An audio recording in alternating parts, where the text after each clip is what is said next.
Hello? 見て見て、見えだよ。Hello, everybody. Hi. Hello. Hello. Hello, hello, hello, hello. How's everybody? Hello, hello. Welcome, everybody. Hello. I hope you all enjoyed Mr. Aegis' panel and Rita's panel. They're so nice. They're so good. How you doing? How you doing? How you doing? Hi, everybody. Hello. Okay. I want to make sure I read chat a little bit now because I won't be able to really read it later. Hello. Been an educational day. Lots of good info. I'm glad. My panel is not as informative. It's definitely more on the share story side of the event today. I have many stories. Not as much info, more story, but still some story. And still some info. Hello, hello. You're welcome, I think. Yeah, I guess like I'm kind of putting myself in a more vulnerable position by doing this, but you know, we gotta be vulnerable sometimes, right? Today's the day. Yeah, they can be informative too, and I hope they are. Let me drink some water first. Okay. Yeah, so just to stay on time for today, I only have an hour and a half, right? I don't think I'll read chat as much. So, do hold off on your questions if you have any, and I'll definitely save some time for the end. I want to make sure I have time for questions because like that's the part of the stream that I look forward to the most. I like talking to people and like hearing everybody's, you know, thoughts and feelings and stuff is like real good. It's real good. Do look at the pinned comment, I think pinned chat, or the description for more details on the event, and there's also the donation link in the pinned one, I think. So yeah. Make sure you know, check that out. So my topic for today is how mental health can affect the physical body. And this is something I personally am pretty passionate about. I think a lot of my regulars will note that this is something that I'm pretty passionate about. Since my condition, eczema, needs to be kept under control, and the best way to keep it under control is if my stress levels and my mental well-being is not high.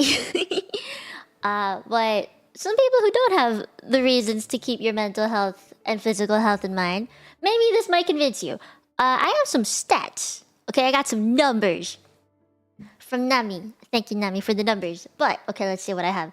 People with depression have a 40% higher risk of developing cardiovascular and metabolic diseases, or metabolic diseases? Accent weird. Than the general population.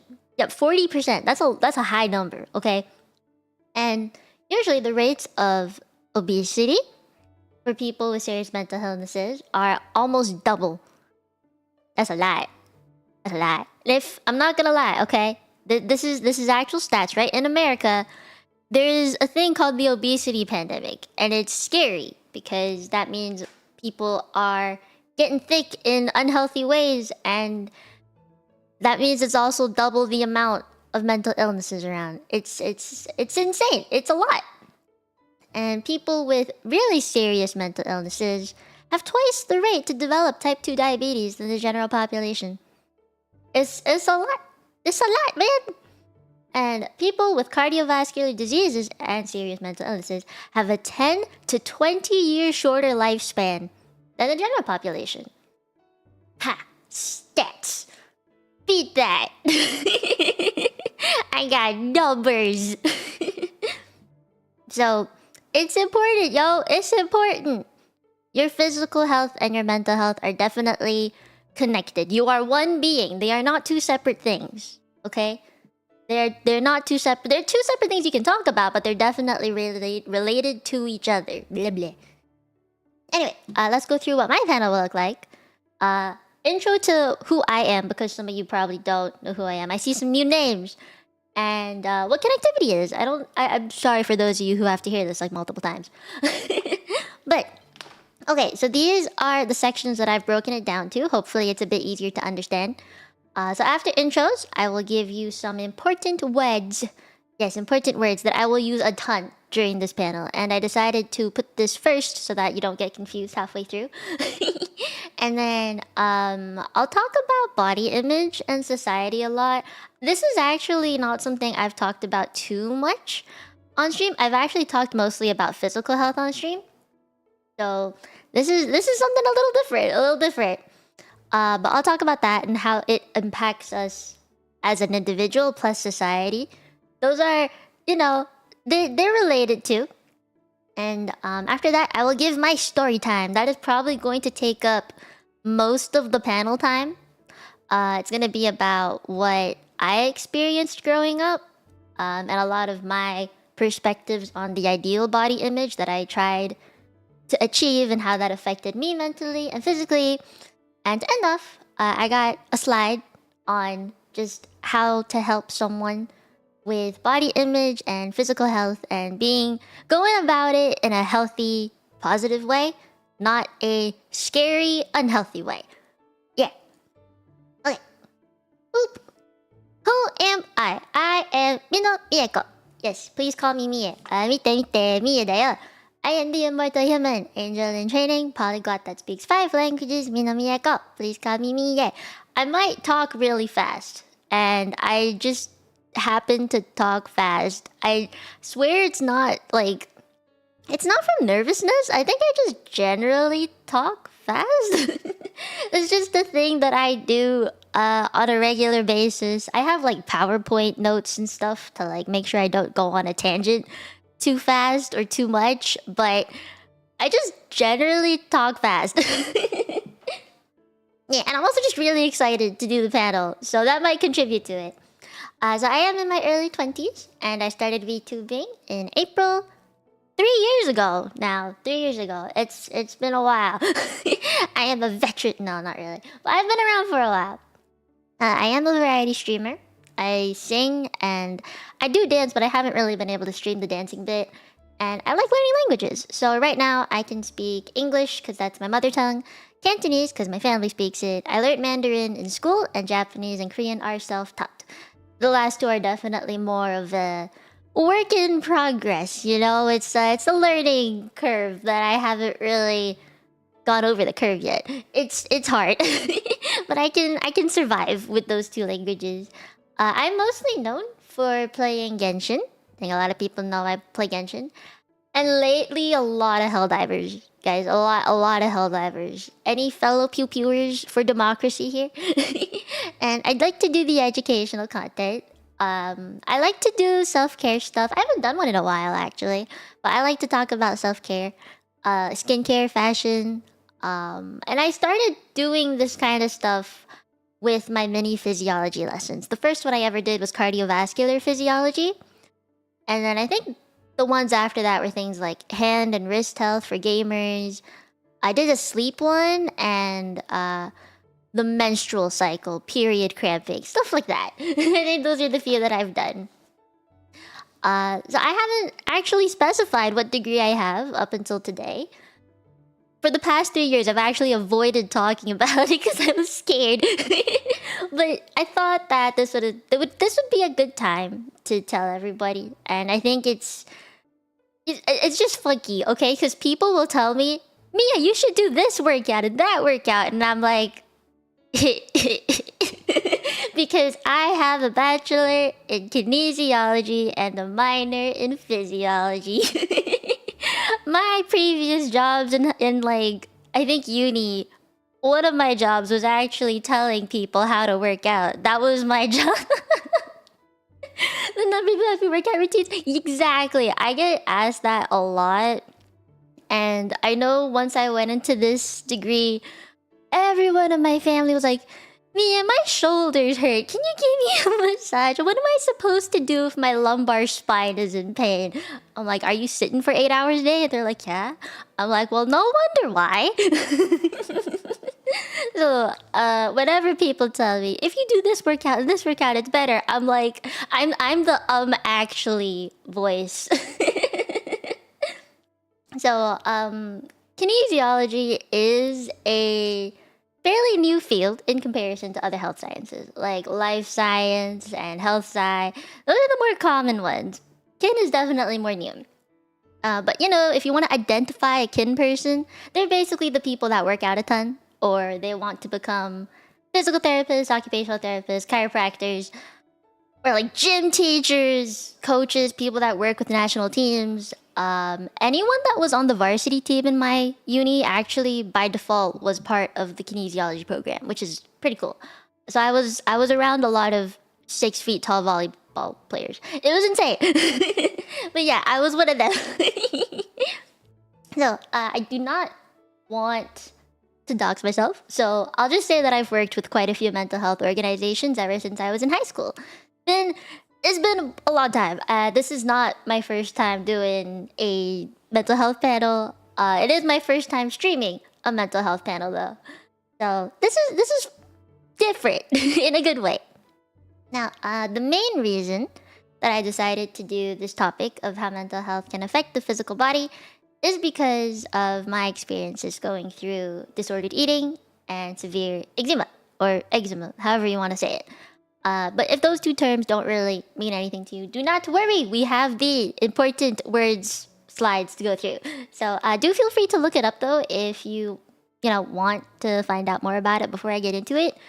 I just didn't want to accidentally trigger someone with pictures because eczema can be kind of graphic, and so can eating stuff be kind of triggering. So I just decided to stick with some cute pictures today.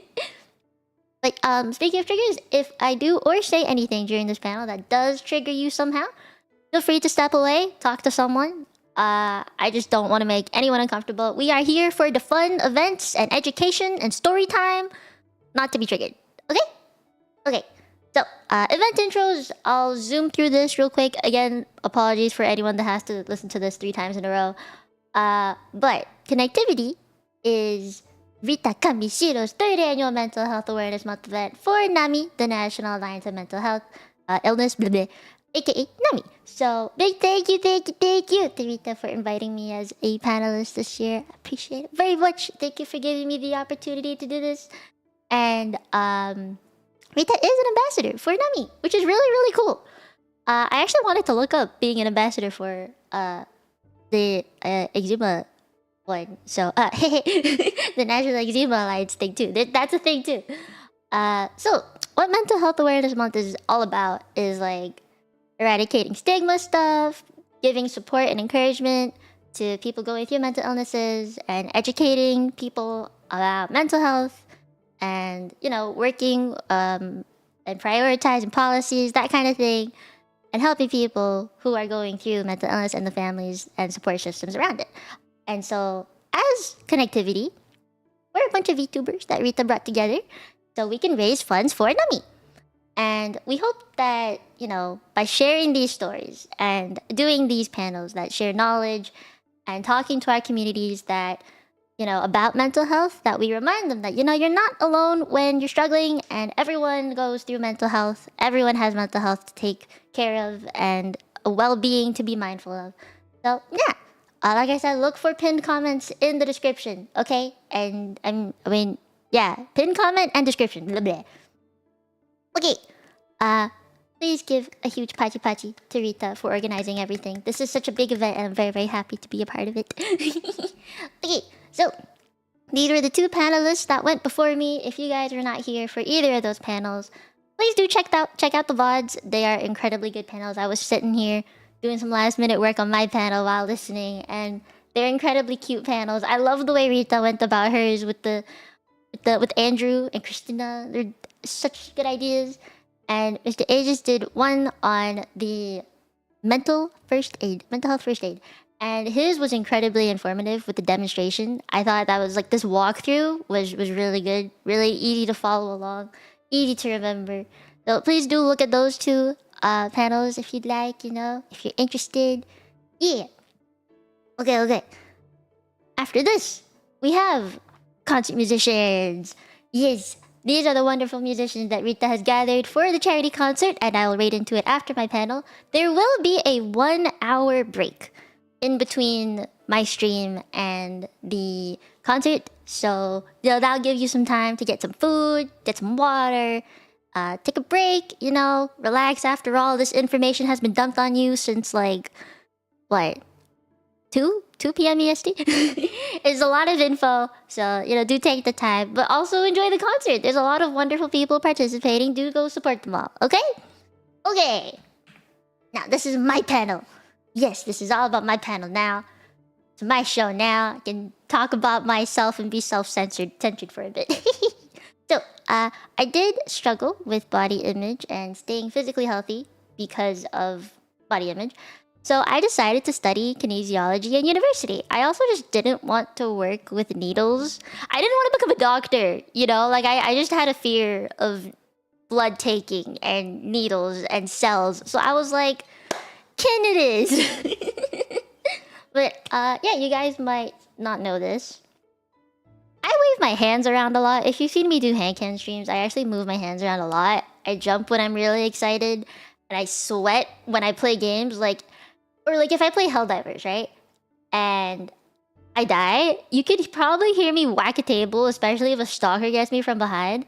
So I will, I'll be mad. And that is to say, right, that mental health, the way that I'm mentally feeling, will directly affect my physical actions. I've just always been like that. So, I'm sure you've all felt this. And that is the main topic of discussion for today, because I thought this was a very relatable feeling and, more fun, I guess. But for me, I'm going to talk about it on a more serious level that's more directly related to mental health. So, those of you that do know me very well or have been around for a while, probably at least since January, I guess, you'll know that I've struggled with my body in general ever since I was a kid. Like, to the point that I don't really remember what life was like without worrying about my eczema. So I think I have a pretty unique view on how body image is, because my chronic skin condition changes the way my skin looks. And I have experienced some mental health problems as a result of it. So growing up, I felt pretty alone when dealing with struggles like this. And growing up in a society that was very... what's the word? Like, they put a lot of emphasis on appearances. So, as a VTuber whose voice literally reaches everywhere around the world and so many different people, I always wanted to help people understand that they aren't alone in struggling with this. And, you can take care of yourself physically, and that can help with how you are mentally. Yeah.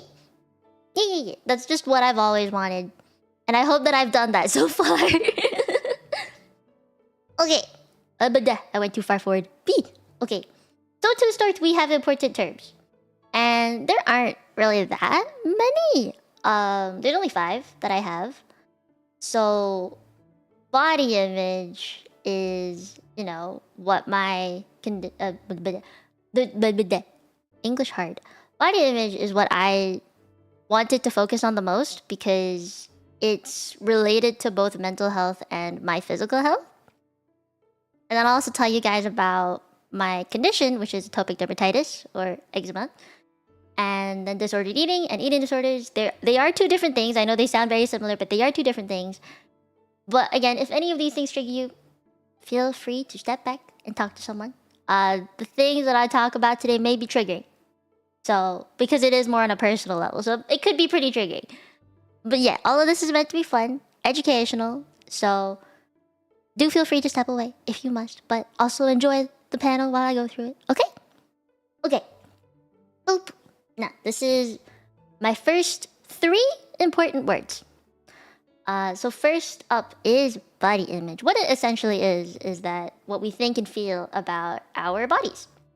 And this can be both positive and negative. Sometimes you can look at them the same, like positive and negative for the same thing. So how do I come up with an example for this? Like me being petan. some people will laugh at me and say, hey, you got no booba. But then, on the other hand, right, I'll look at myself and be like, I got no booba, which means no under boob sweat. And no bra strap pain because it's heavy. So there's a pro to it, right? And it's convenient. So there's a pro and a con, right? There's a positive side and a negative side to everything.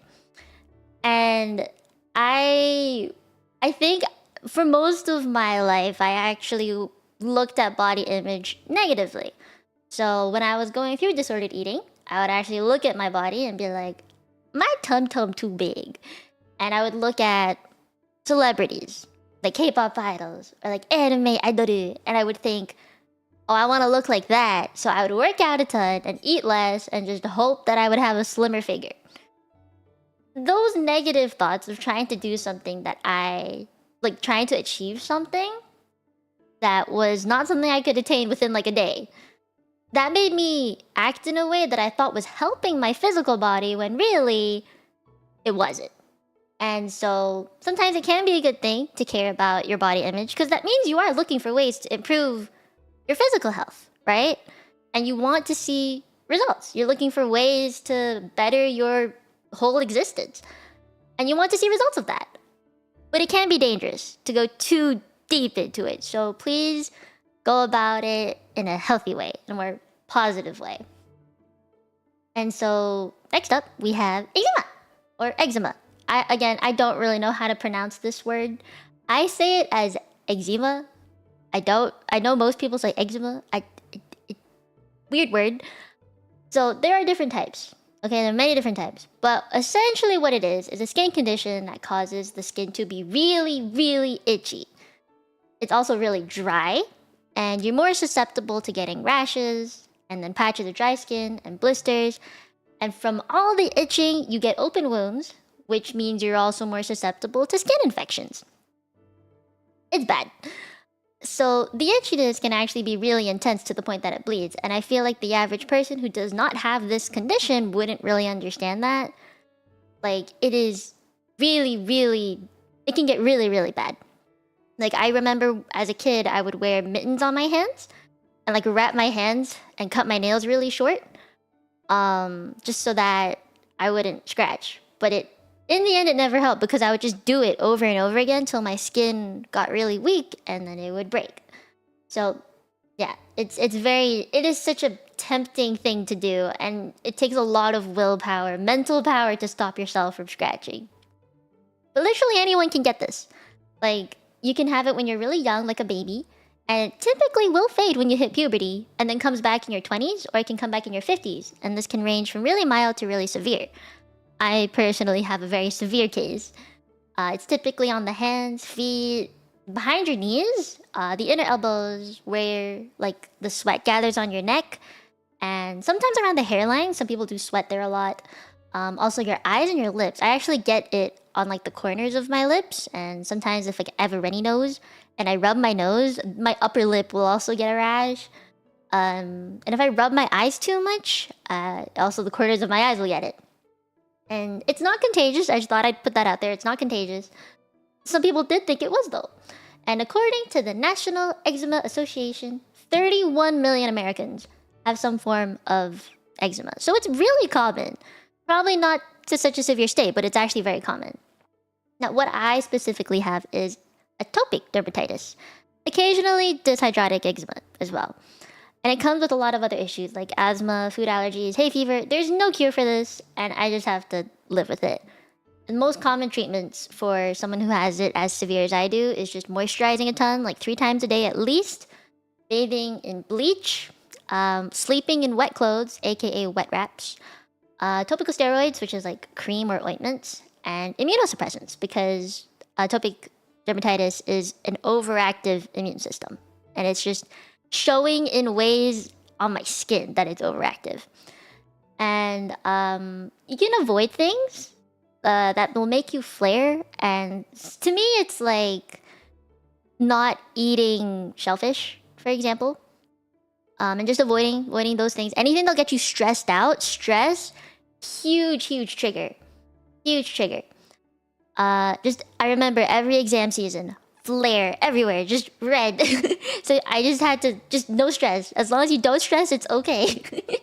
And you know what? I know it sounds really painful. It sounds really annoying to deal with it on a regular basis, and it can hinder your daily life for sure. I remember like I had to like I was 12 or something, and my mom had to help me get dressed and carry me down the stairs because I couldn't walk. But there are ways to make this bearable. Okay, there's ways to make this bearable. Okay, next up, two important terms. Very, very important terms that you should differentiate because they are different. Okay, main difference here: eating disorders are diagnosed, and they're typically more severe. And disordered eating is not diagnosed, not as severe. It can still be negative though, like on both mental and physical health. So typically, what disordered eating involves is restrictive eating and dieting. You can feel pretty guilty about eating meals. Things like tracking your food, like that you've eaten throughout the day, or skipping lunch so you can afford to eat dinner, like that kind of thought process, and maybe like checking your nutrition labels all the time for how many calories you're eating in a day. Working out excessively too, and trying to work off any food you ate does contribute to disordered eating as well. I am guilty of all those things. I have done all of the above. Of course, some of these things done in moderation is actually quite healthy. Like working out regularly, being aware of your diet. But like I said, when it's excessive, that's a side of disordered eating, which can often lead to eating disorders. So when it comes to eating disorders, they're diagnosed, and they're generally really severe eating behaviors that are associated with negative thoughts and puts an individual's physical health at risk. You might not think that it is. A person going through an eating disorder might not think that is detrimental, like their behaviors are detrimental to their physical health, but it actually is. So there is a stigma towards people with eating disorders that, people will think that you have one if you're incredibly skinny. Know that you cannot tell when someone has an eating disorder just by looking at them. That is not... Don't do that. That is not possible. Do not assume that someone has an eating disorder or anorexia just because they're incredibly skinny, okay? Eating disorders can affect people of all ages, all genders, all backgrounds. It's also really common to think that just social and cultural factors, like the people you grow up with, the social media you consume, influence eating disorders. But there are biological and psychological factors that can influence an eating disorder as well. Okay? Balance is really hard. It is very, very hard. But there is a healthy way to go about it. So, anorexia nervosa, bulimia nervosa, binge eating disorders, they are the most common ones. So anorexia is characterized by behaviors that interfere with maintaining weight. That is probably the one that most people have most stigma towards. Bulimia is like intervals of restricting how much you eat, and then binge eating, and what people will call like purging the food, basically vomiting out the food or forcefully vomiting out food, even if it's like the tiniest little snack, just trying to get rid of it and dispel it from your body before your body processes it.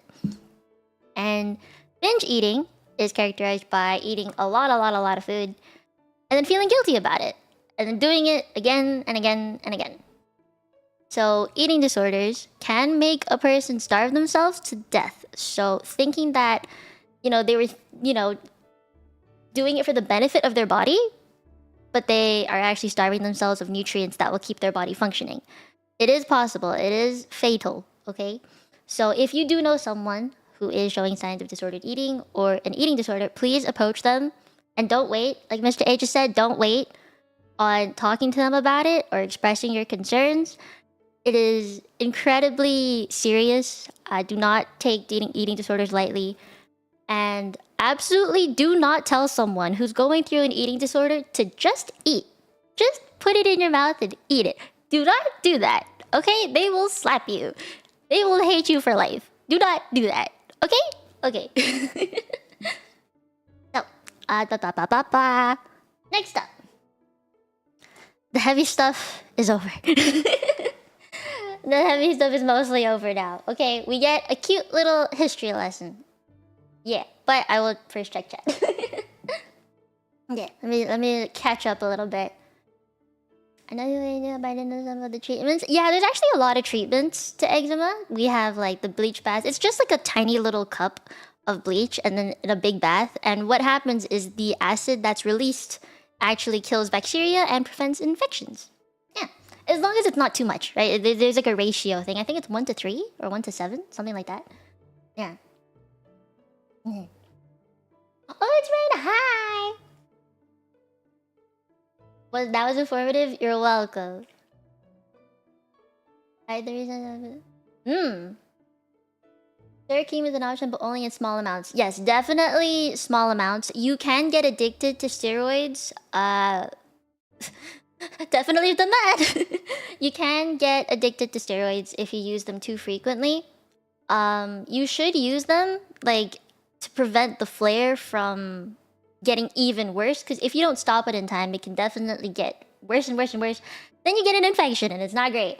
So use it to curb like the little flares. Like what people say is like you do use it for 2 weeks, like what Raina said. You use it for 2 weeks, and then once you're done the 2 weeks, you either like wane it off. So most creams or ointments are twice a day. You wane it down to once per day, and then you stop eventually. Because going off it cold turkey can actually make the flare come back twice as bad. But that's what I'm saying. This is like, you know how I was talking about girl math the other day of like, okay, I wash my hair Monday, then I wash it Wednesday. You know, it's like that, but with the steroid cream. You just have to like think through it. I know it's alright. It's interesting hearing about it. It is very similar, yeah. I feel like psoriasis is known for it being more patchy, and eczema is known for like being very spread out. It is based on the yes. Okay, so next up is body image, and society. So body image is something I like to think a lot of people think about without knowing that they're thinking about it. Just like, you know, if you look at yourself in the mirror and you think, I don't know, I do or don't look good today. Or just picking your outfits every day. If you're wearing something, like you're going out with your friends, just thinking, oh, I want to wear an all black outfit. That counts as being aware of your body image because you're looking at how you are presenting yourself, right? And thinking that you look good in a certain color. That all counts as body image or thinking about body image. So why we have thoughts on body image in the first place, it's because we live in a society. Yes, it's because society tells us that these outfits will look good. Or the way a shirt and a pair of pants will pair together. Or the way your hair looks is what is attractive. So if you guys follow any trends, back in the day, really flared pants was in, and then skinny jeans was in like the 2000s, and now we're back to baggy pants. I've not seen anyone wear skinny jeans for the past 3 years because it's in again. That's just how body image works and how trends work. That's how society works. So everything changes over time. Yep, baggy is it again. So here's my mini history lesson for you. Yep. The thing is, the whole body image thing will change over time. That is just something that is ingrained in our history. Skinny jeans really is not missed. So there is no single body image that is ideal. Because different cultures, religions, and people just across the world with different values at different times will see the human body differently. If you date back to like BC, remember, I don't remember the actual word for this, but there's like a circle with a dude in it with like accurately the same length arms and legs in the circle. Like that was the ideal before. Yes, that guy, that man. So it will change for both men and women, but it's more commonly discussed amongst women. But it can affect both men and women equally, okay? So the timeline that I have here is actually how the ideal body changed throughout American history. Because I've found out that is where most people in my community are from. I figured this would be the most relatable. Da Vinci! Yes, Da Vinci! So, I've skipped some years. I don't have the 60s or the 80s in here. But you can probably see the pattern, right? Amongst women, having an hourglass figure was ideal. And it's in the 50s thanks to Marilyn Monroe. Pretty sure that name rings a bell. And it came back as ideal in the 2010s because social media happened and people like Kim Kardashian and Beyonce came up. So it was in again. And then at some point, like in the 70s and the 90s, being androgynous, having an androgynous build where it's a bit more like a rectangle, you know, like small breasts or equally sized hip and waist and shoulders was the thing. Now for guys, for men, they went from looking really clean and like as if you came out of like a Channing Tatum movie to looking really thick. Like bodybuilders were actually really popular in the 80s. And then it calmed down, right? So in the 90s, it was just more like lean, muscular type. And then in the 2010s, the dad bods are actually it. Now, dad bods might not actually be what you think it is. It's just neither being too muscular nor too chubby and just healthy. Like plain average Joe kind of guy, you know? And nowadays, everyone just wants to be healthy, to have a healthy figure that's like kind of plushy, but also like got some muscle, you know? Yeah, so if you analyze both sides like next to each other, you can see that it changed very similarly. So the 50s made having curves and like thicker builds popular. And the 70s and 90s was like the slender thin era. And then in the 2010s, and then after that, it's all just about having a figure, like being kind of curvy, being healthy, having a fit looking figure. That was like the thing. It still is the thing. Most people want healthy figures nowadays. The social media trends are overlapping faster. They really are. They really are. So, yeah, that was my mini history lesson on the ideal body, having changed over time. But then how has all of this body image changing over time affected society and individuals, right? As like a whole. It's hard to see when you just look at it like this. But think about it, right? Like if you're curvy now, it was so in back in the 2010s and the 50s. You'd be like a really hot mommy, okay? But if you're incredibly muscular, like you're a bodybuilder now, you would have been like the most popular dude in school in the 80s. It's like the trends come and go. So there is really no one single body type that's the best. And again, this is all what society tells us, okay? Society decided that this is what was the thing. So, now we talk about the bigger picture and what happens nowadays. So, well, back in the 80s, society decided that being thin was ideal, right? So that was also when anorexia and bulimia cases started to increase. And anorexia and bulimia actually have been around for like years and years. I think the first actual documented case was in the 1800s, I believe. Don't quote me on that. And I think the first cases were actually like BC times. But, you know, maybe, you know, this is like, you can kind of see the connection, is what I'm saying.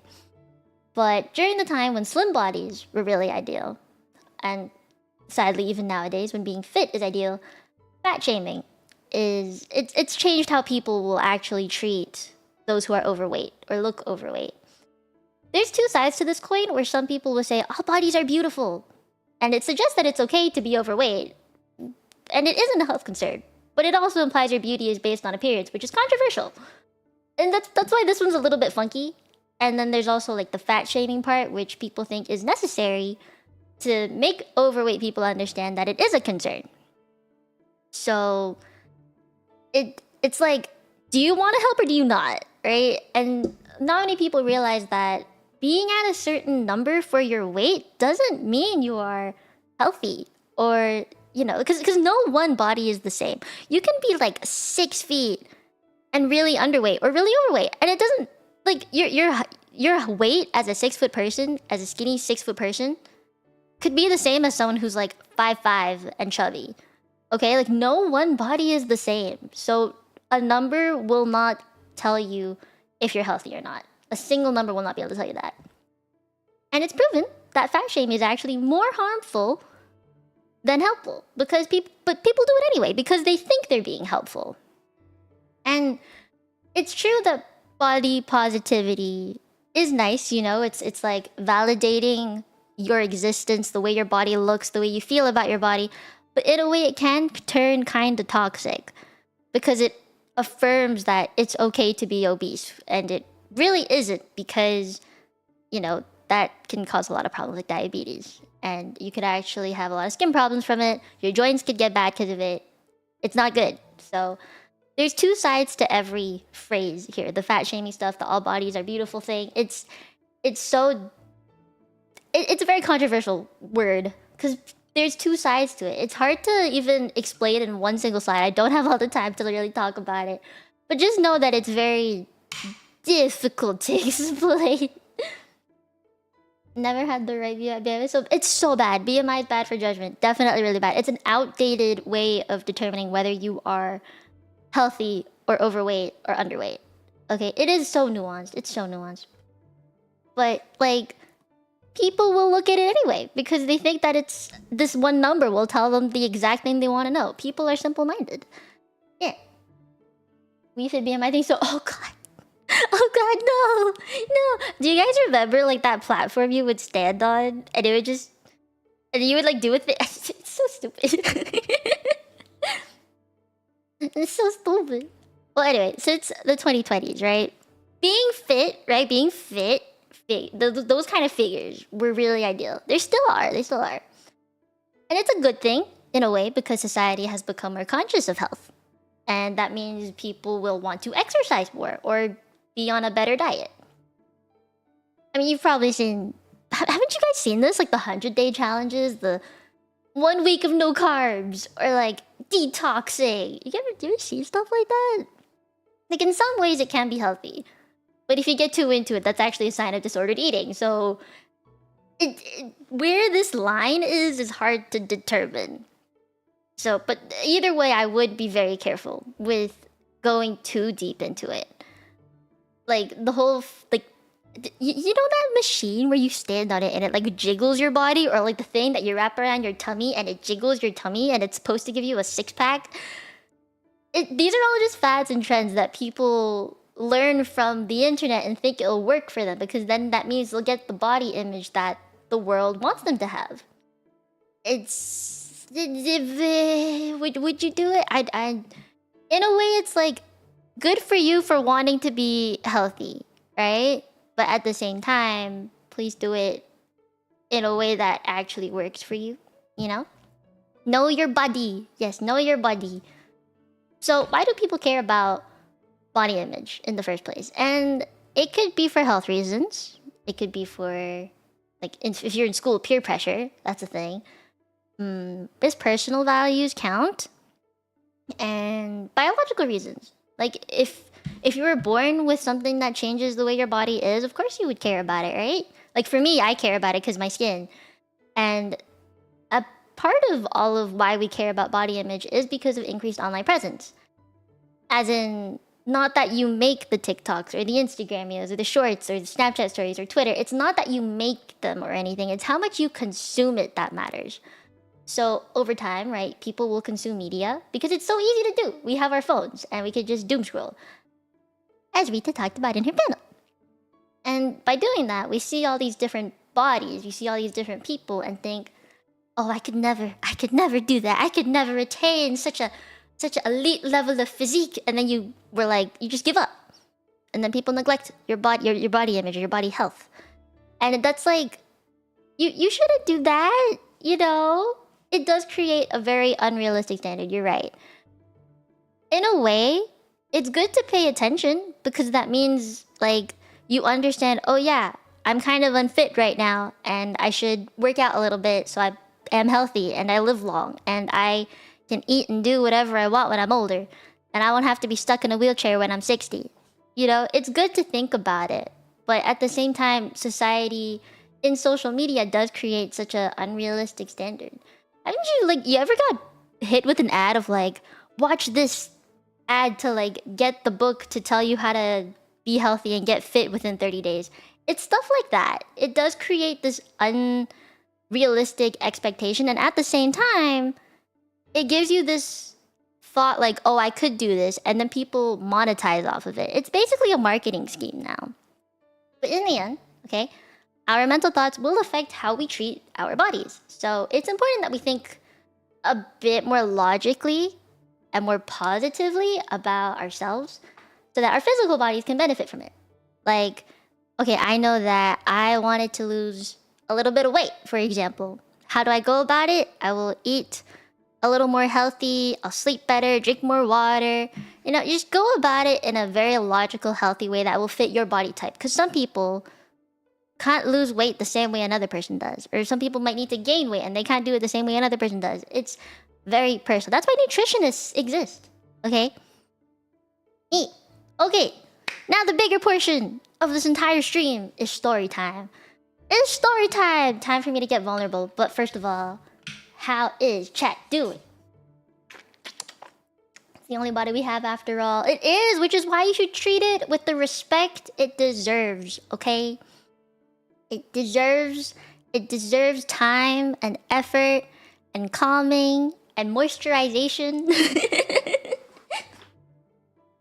Very good, very good. Everyone's still having a good time, I hope. Think about it. Yeah. Oh my god, I need to get some food after this too. I'm actually sweating. This room's kind of hot. But I hope everyone will take care of your bodies. Good time? Great time? Good.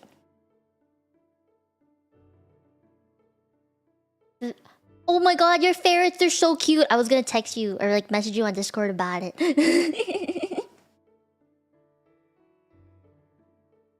There you go, that's something I need to hear. Hey! I'm glad. Okay. Story time. This will take up some time. I don't really have like a bunch of slides for this. I just kinda made it. Wait, read it while I'm here. Let me give you the power. Did I do that right? There we go. Okay. Time for story. Do feel free to like ask questions or anything for this part. This is definitely more of my talky bit. Body dysmorphia. Oh my god, body dysmorphia is so hard. It's so hard to deal with. I think when people have body dysmorphia, like, first of all, you have to just understand what your body is. Like, what's it feeling? Like, do you feel like you should be in a different body? And going from there, it's like, how would you treat your body with respect still, but change it to the one that you want it to be?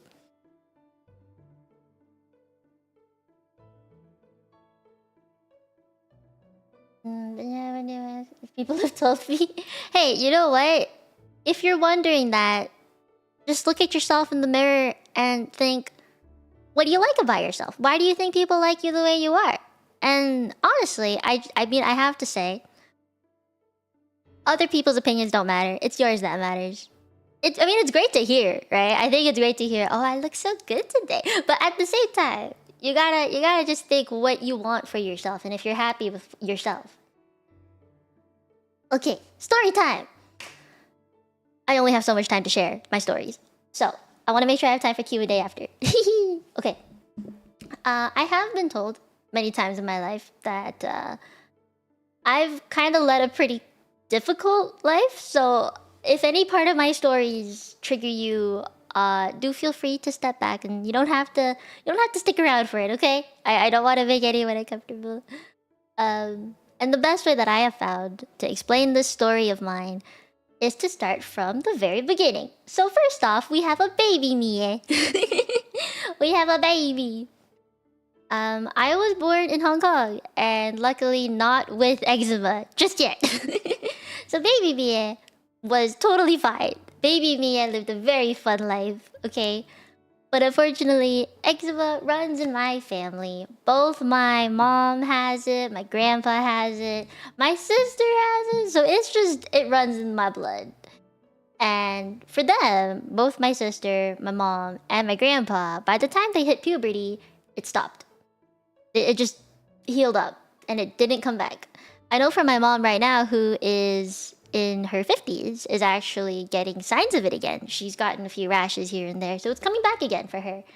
Which is what I said earlier. It does come back either in your 20s or your 50s. So, I was born with a pretty high chance of having eczema. And when I was 4 years old, that is when the first signs of eczema started to show. Now, 4 years old is actually a very young age. I barely remember that age, but I just have...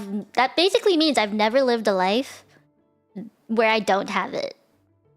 Yep, it started to show at the age of 4. And telling a 4-year-old not to scratch themselves is like telling them not to eat candy, okay? It is a very difficult thing. So throughout my primary school and elementary school days, I actually lived pretty okay. Like, I saw a dermatologist once every month. My parents took me out and they taught me how to ride a bike. They taught me, like, you know, places to go shopping. And we would just do stuff. I remember figure skating as well. So outside of school, I was a very normal kid. But in school, school is a different kind of beast, bro. Okay, I was bullied so much. Some people would say that I have crocodile skin. And if I touched anything, they would say it was contagious. So they would like take their shirt and like wipe a pencil that I held or a chair that I sat on before sitting in it. Like, it was just watching that. I remember going on the bus, like a school bus, and someone was like, "Don't sit there." She sat on it when I was about to get off and someone was moving up. So I think that lasted from the age of 4 up until 12. Yeah, it's just my entire childhood. So I did have a few friends who were more understanding. Like, they had family members who had eczema as well. And they were really understanding about it. They were really good about it. But I had like this feeling that by being friends with me, I was holding them back from making other friends. You know, imposter syndrome. Let's go. But yeah, kids are mean. They can be very brutal. And then because my condition got even worse and worse as a kid, like, it just never got better. The dermatologist would tell me things like, avoid eating this and that food, and make sure to exercise. I know it's hard to exercise because of the sweat, but it helps improve your immune system and you'll feel better. Stuff like that, you know? So it's just, as a kid, even professionals taught me that I need to care about my body, how it looks. And if it looks bad, I just felt people didn't like me, or they won't like me, or they just won't even want to get to know me. I felt like my whole identity was my skin and how my body looked. And I just remember going through all the treatments. You know, we talked about the steroids. Chinese herbal medicine made me take a bath in boiled cockroaches, because apparently the protein in them would help my skin. I don't know if that's true or not, but I bathed in boiled cockroaches for like a month. And I remember there was like a tortoise shell that was boiled, and I had to drink it. And it tasted like... I don't really want to swear in this stream, but it tasted really bad, and I had to use a syringe and just shoot it down my mouth because it tasted that bad. I also went through acupuncture. Yeah, I remember talking about this in Discord. When I had acupuncture, it was on my belly button. They gave me like 8 needles through my belly button. And then they told me at the end of it, you need to take out the needles yourself. Otherwise, us, the acupuncturists, are going to take your bad energy. So I had to take out the needles from my tummy myself. At least you're not afraid of them anymore. I am very immune to pain now. Needles is like... It's nothing. When I get my blood taken, I just talk to the nurse taking my blood. Like, how's your day going? Yeah. I guess another thing that kind of happened with the needles, the skin on my hands were just really bad. This happened when I was 8 years old. It was just really, really bad. And the nurses couldn't see my veins, and they couldn't input the IV because they were going to IV drip the steroids into me. They couldn't see it. So the nurse went between like my knuckles. So like 1, 2, 3, 4, like five between like my hand on my left side, and they couldn't find it. And I was sitting on my mom's lap, and she was just like, she has a really big fear of needles. She faints at the sight of needles. But I was 8. So my mom was holding me while these needles were going in, and she just was like, I can't take it. So she gave me to my dad, and then my dad sat there while they watched the nurse put the IV needles on my right hand. And they finally found it on the 10th try, on like at the base of my thumb or something. It was just really bad. You too, Reina. Yo, it's pain because your hands are like you're touching a lot of things, right? You're doing a lot of things with your hands, so it ends up being the most susceptible to environmental triggers. Yeah, so I've done that. I've slept in wet clothes. I've literally done any treatment you can think of, like in the 2000s era. I did everything. Like if you name a treatment, I've probably done it. I remember my family, we grew an aloe vera plant because I remember my mom, she wasn't confident that the aloe vera in stores was like purely aloe vera. So she bought a plant and then took it out and put it on me. Of course it hurts. Yeah. Of course it hurts. A needle. And basically the pain of like showers was really bad too. I think if you just imagine pouring water or lemon on an open wound, you imagine that from like head to toe is basically what I was feeling as an 8-year-old. But when I turned 9, that is actually when it got really bad. At least I thought it was pretty bad. I was in the hospital at least once every month. I would be there for like a week and be infected, and the IV steroids would go in, and then a week later I'd be released from the hospital, and that was fine. And then the next month, the steroids, when they flushed out of my system, I'd be in the hospital again, and this just kept going and going. This cycle was never ending. I remember I slept one night, and my skin was fine the day before, but I slept one night. I woke up, and my skin was weeping, like it was wet, and it was just bad. Like an infection started, and then my parents had to take me to the ER. And we went to the ER, like the emergency room. We went there so often that the nurses recognized me, and they're like, "You're back again! Oh no!" And you know, it's just they recognized me. My family remembered the layout of the entire hospital. It was basically my second home. I had to get education there too because I wasn't in school enough. The thing is, the education in these hospitals are like public school education. I went to an international school, which is why I speak English really well. There's a lady who tried to teach me English and how to write a thesis statement, but my English was better than hers, and I felt really awkward for correcting her. Yeah, it was a moment. It was a moment.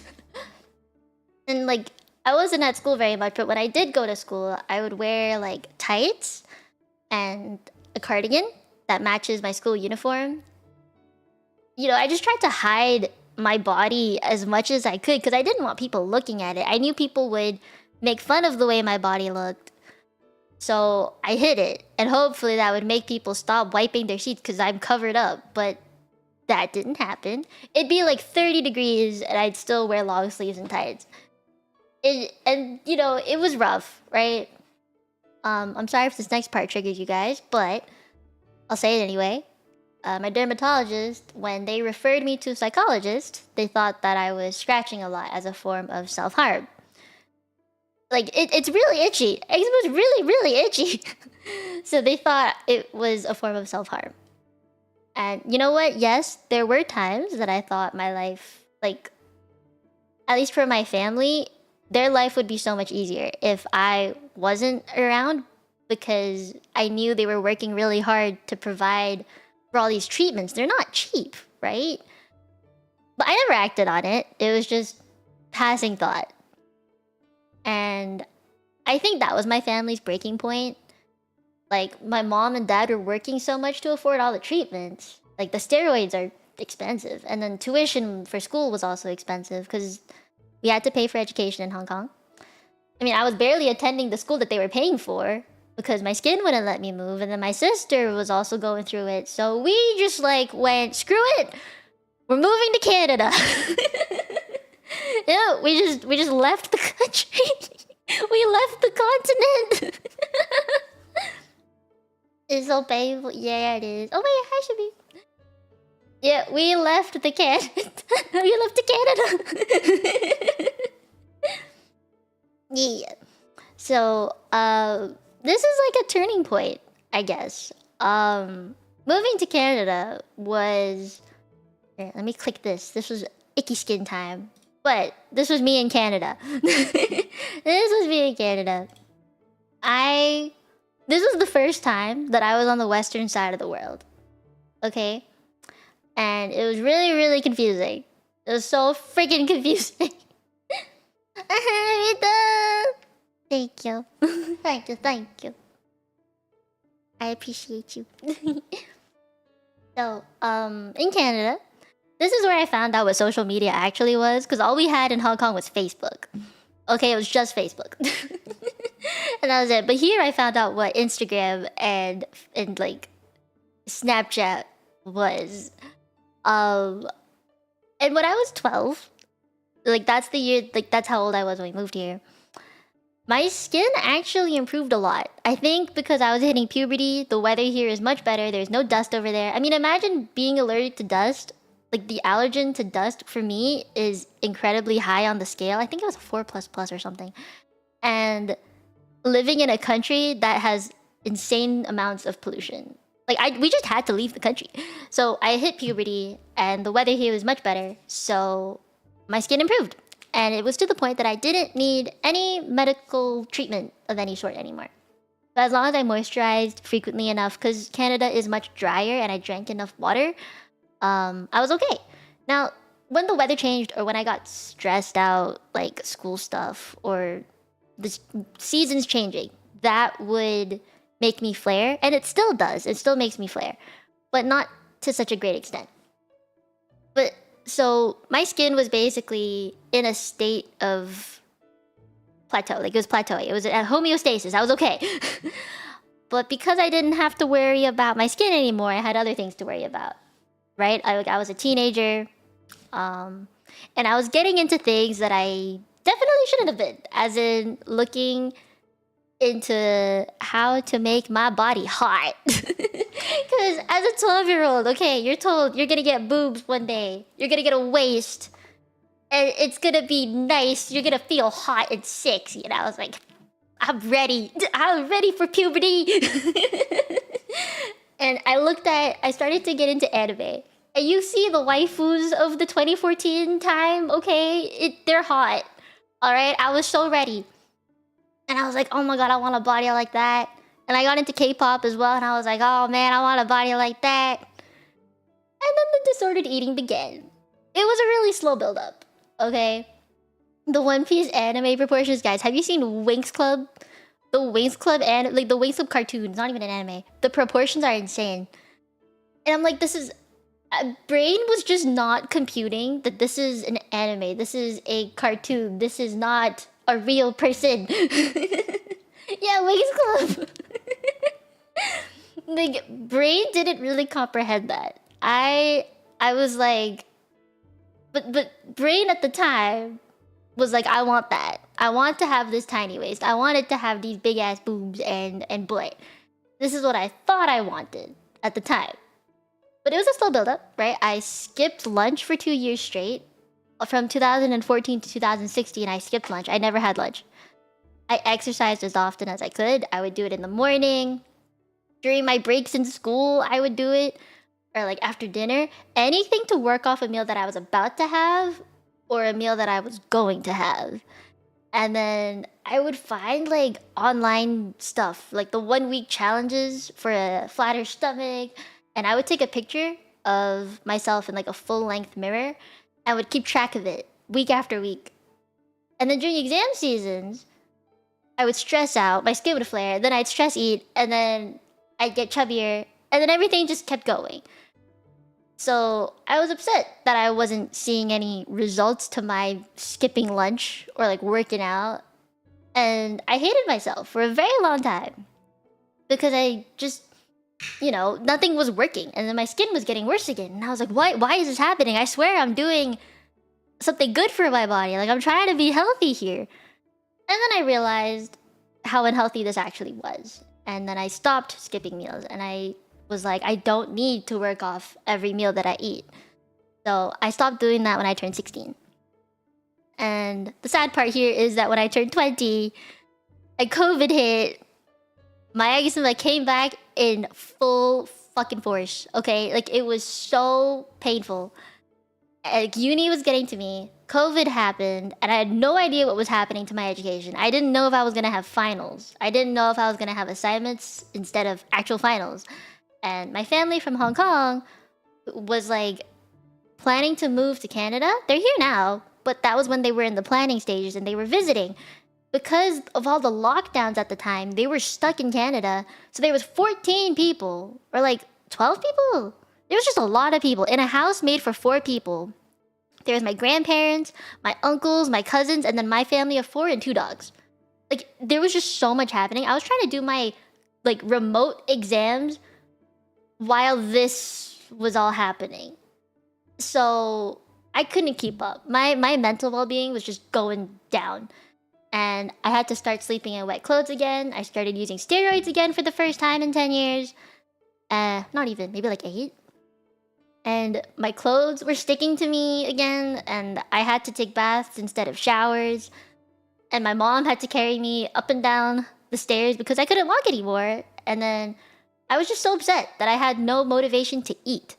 My weight dropped. I was at 50 kilograms, and it dropped to 42. Which I think is like a 20-pound difference. It was like 110 to like 102, something like that. No, 120. No, I don't actually know the math here. No, 110 to like 92 pounds or something. Yeah, I dropped a lot of weight because I was also really scared, right? If my skin was flaring up this bad, anything I ate could trigger me. I was like, I don't want to cause another flare because I'm already in the middle of a flare. And a part of me, I remember, I felt so happy that I lost the weight.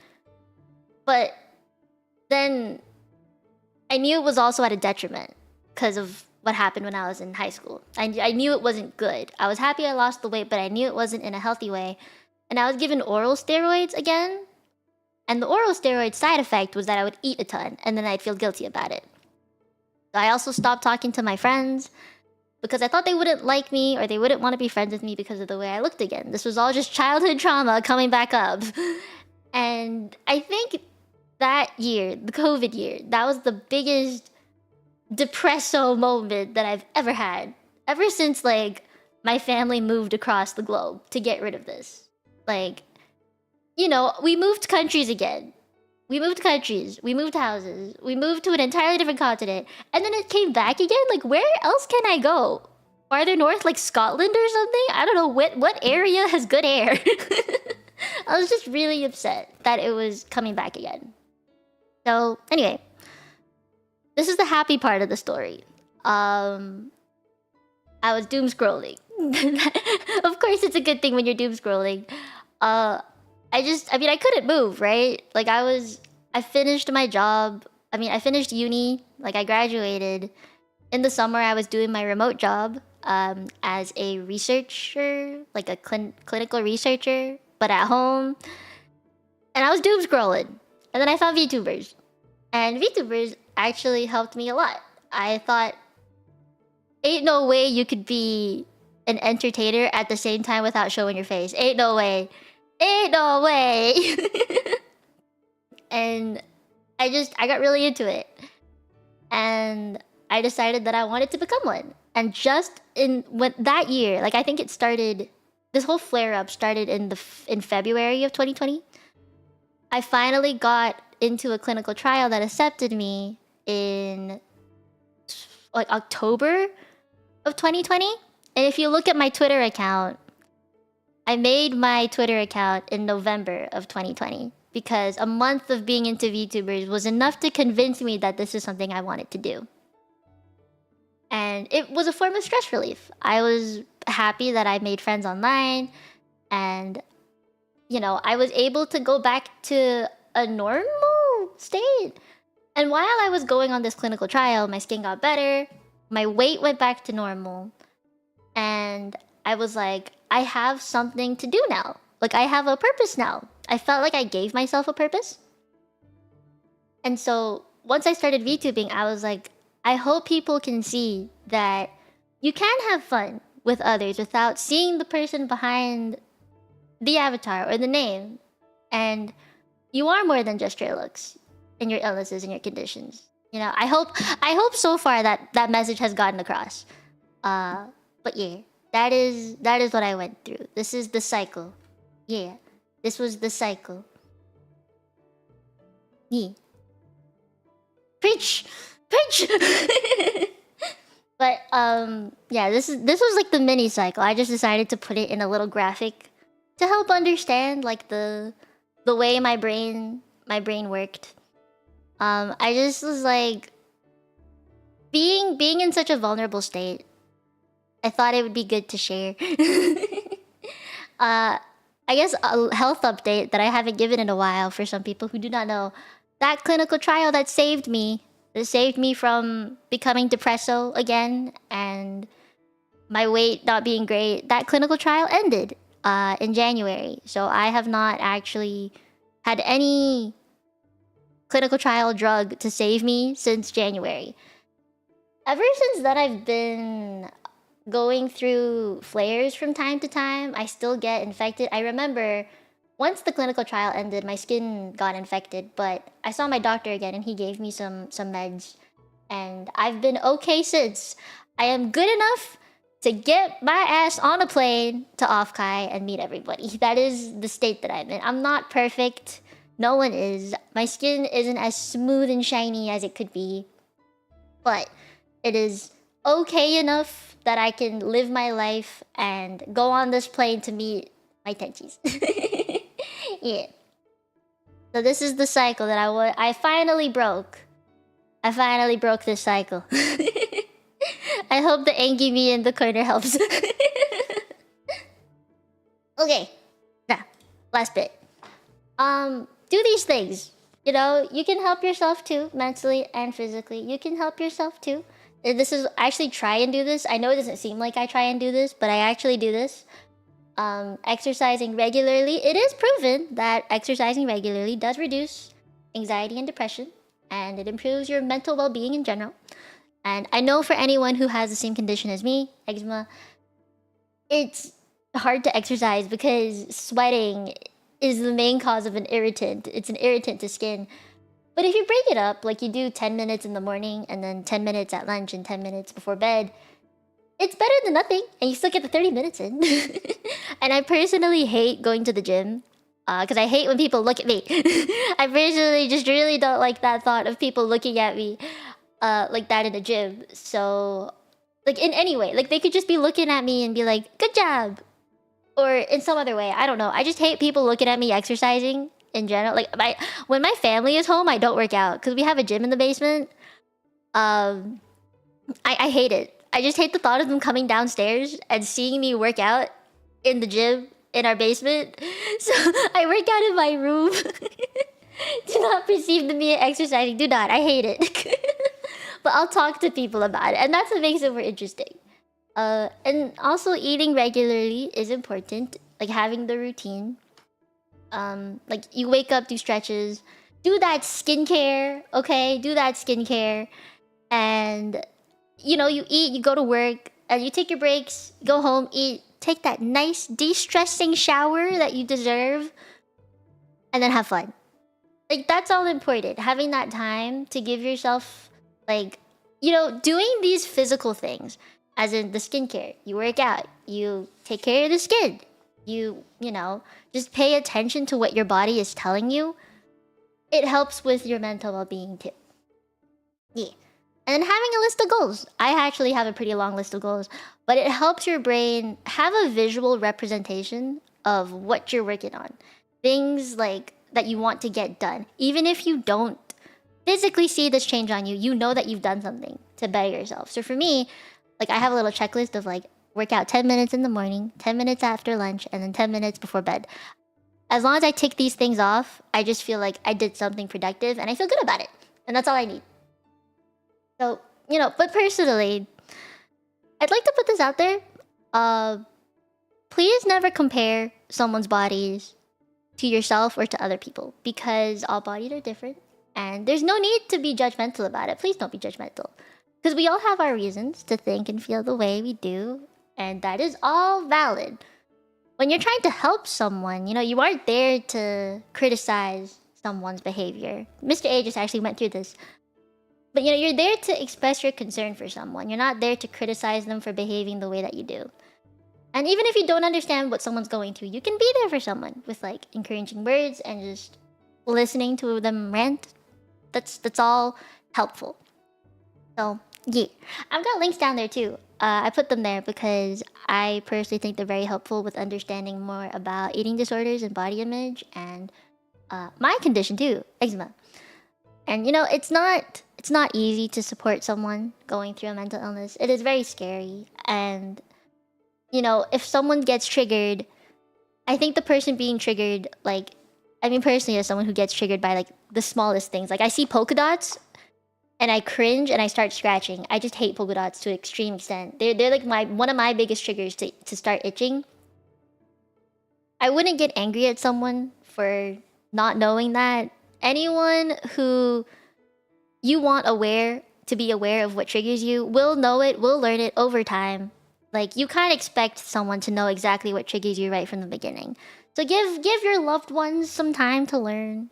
And as someone who is trying to learn someone's triggers, you know, give yourself time. It's okay to make mistakes. Yeah. But you know, if you're trying to help, don't let that consume you. Helping someone through eating disorders is very difficult. You should have your own time. You know, talk to your friends, a place to share your own struggles and worries. You know, you can be supportive and encouraging without making it difficult. Like this panel. Yeah, this was fun. This was very fun. Ta-da! Now I have time for questions. Let's go. This is the part that I was looking forward to. Is it done during having empathy for each other's shot? It's so important. It's so important. It really is. Was it a great panel? I'm glad. I'm so happy. Thank you guys for raising all the money, the donos for the charity. I'm so happy. That's 1,135. That's a lot of money. Thank you. Finally get some water. What? We did it! So you right now consider the person to be thankful for this. You're welcome. I'm glad. This is what I live for. I love seeing that I'm helping. You're welcome. You're welcome. Water to hydrate myself. Yeah. I'm a bet that was like some stuff you guys didn't even know about me, huh? I talk a lot about my eczema. I talk quite a bit about it, how it bothers me all the time. Like sitting here just talking about it actually made me scratch a little bit. Just because I'm like, you know, it will make me, talking about it sometimes will make me think about my eczema, and then I start looking at the little bits of skin that I'm like, ooh, that's dead skin. I can scratch that off. And it just goes. It just keeps going and going. Like, I talk about that often. I don't really talk about how I had disordered eating very much because I don't know. I don't actually know why I don't talk about it that much. It was a good 2 years of no lunches. I mean, that was that was a time. I missed lunches so bad, but I was at the same time I was like, I shouldn't. Nope, I'm not good. I remember that. It made me itchy. Right? It does that. It does that. I don't know why, but it does that. Yeah. But make sure you guys check out the whole event and stick around for the concert. I'm definitely gonna stick around for the concert. I'm so excited for the people who are gonna be there. And hit nudge nudge. I actually saw Rita's plans for the concert. I saw what the concert's gonna look like. Because Rita shared her thingy with me, so I was like, ooh, so that's what's happening at the concert. So I kind of know what's gonna happen. You're welcome. But yeah, if you guys have any questions, I got you. Or at least I'll try and got you. Yeah, I got that insider info. I'm so excited. So happy. I was like kind of worried that I wouldn't have enough information or if I had too little information. So, I'm glad I was able to get everything done and on time. And the Q&A bit too, just to be able to chat with you guys a little bit. Great help to us all. You're welcome! Thanks so much, yay! What should one do if someone is in bad shape as an obese but doesn't want help yet complains about life being hard due to being obese? That's like a that's a trip and a half of a question. I think at that point, you can't force someone to get help.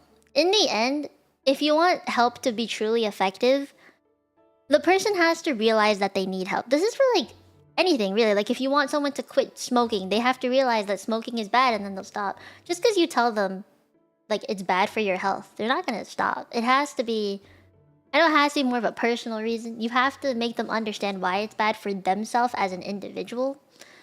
So if they keep complaining about it, it actually isn't so helpful to be like, just stop, you know? Like, just stop eating so much or something. Like, you know, try and lose it. It's actually not very helpful to give that kind of solution. But you can... I remember with one of my friends who was really struggling with obesity in high school,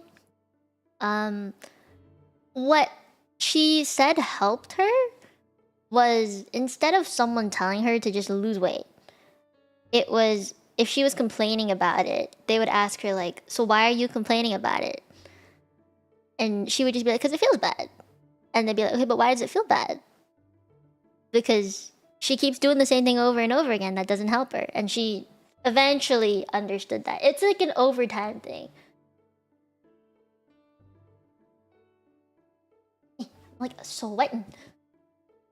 How long is it estimated to learn to help and know things like triggers and such? It's really individually independent.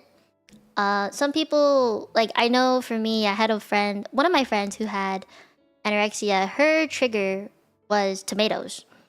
So I would order food, and I remember she would like pick out all the tomatoes because she couldn't stand it, and I would be like, oh, I thought you liked them. And she'd be like, nope, I definitely don't. And she would just be really picky about it. It's like you learn them over time, right? Like you see it in habits. I know even though she is more or less over her eating disorder now, she has improved a lot. It's like there will be things that linger. Is it running that root cause rather than just slapping a band-aid on it? Yeah! If you don't talk to someone and make them realize as like personally, individually, why they're acting the way they are, why it can be detrimental, it's not gonna help at all. Like the same thing for me and my skin. Like I remember my mom, she would always tell me like, yeah, your skin is preventing you from walking, from going outside and living life, but at the same time, do you really want to be so mopey? Like, there's more to life than moving. I mean, yes, it'd be great if you could move, but you have all these other things. You have your brain, you have fingers to type with, and you know how to have fun by yourself. It's not... like, you shouldn't let it restrict you from living your life. I think that's why I can be so, I guess, headstrong about my condition. He's not even quitting smoking, so it doesn't matter. Yeah, the person doesn't want to stop. Yeah. It's like if they don't want to stop, then they won't. I know. I think it was a high school friend of mine again. Oh no, uni friend of mine. He was actually smoking a lot of weed. That is legal here in Canada. He was smoking a lot of weed, and we had a whole lesson in one of our lectures about weed, and they got a little bit scared by it, but that didn't stop him. In the end, what stopped him was his girlfriend telling him that she didn't like the smell and that she wouldn't kiss him until he stopped. And he was like, oh damn, I smell stinky. I don't want to smell stinky. That was one of the reasons. I don't know, maybe get a partner, that'll help you stop. I don't know. Uh-oh, stinky. Yeah, it had to be like... There has to be an overarching reason. I think with like me and disordered eating, what I found was, would I rather be incredibly skinny or would I rather have nice skin? Would I rather deal with my eczema flaring all the time and be a little chubbier, or be skinnier and have flares 24/7?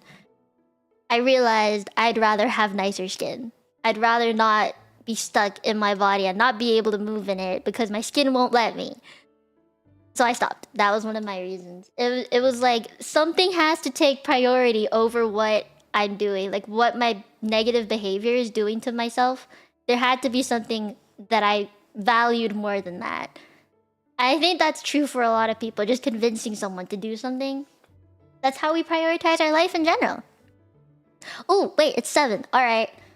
Time to raid, guys! I wish I could talk to you guys for a little longer. But it is time. It is time! Did I set the raid up right? I did. Okay. Alright, so I will end it here. Thank you guys for chatting with me. And thank you for coming to my panel. I know I talked about a lot of stuff today that some of you guys may not have known about me. So, you know, one day or maybe sometime, like, you know, hang out in Discord, we can chat about it or something, you know? That's always an option. But for now, I will go and raid into the concert. Feel free, again, before I leave, to check out the ConnectiVT peoples who are gonna be singing today. Do also check out the link that is in the descriptions. We have Rita Kamishiro's card, which will lead you to details about the event. And also the donation link. Thank you guys for all the donations. Thank you, thank you. I appreciate it very much. Thank you, thank you, thank you. Ow! Okay. I'm gonna set up the raid now. If I can figure it out. Okay, okay. Thank you guys for coming today. Thank you, thank you. I appreciate it very much. Okay. Someone donated again. Thank you for donos. Alright, cool. Thank you, thank you. Thank you again, Rita, for having me as a panelist. And thank you, everybody, for coming today. Thank you for supporting the event for Mental Health Awareness Month. And for Nami. And for all these VTubers that are participating, thank you for supporting us. Thank you, thank you. Okay, I go now. Bye! Bye! Bye! Bye!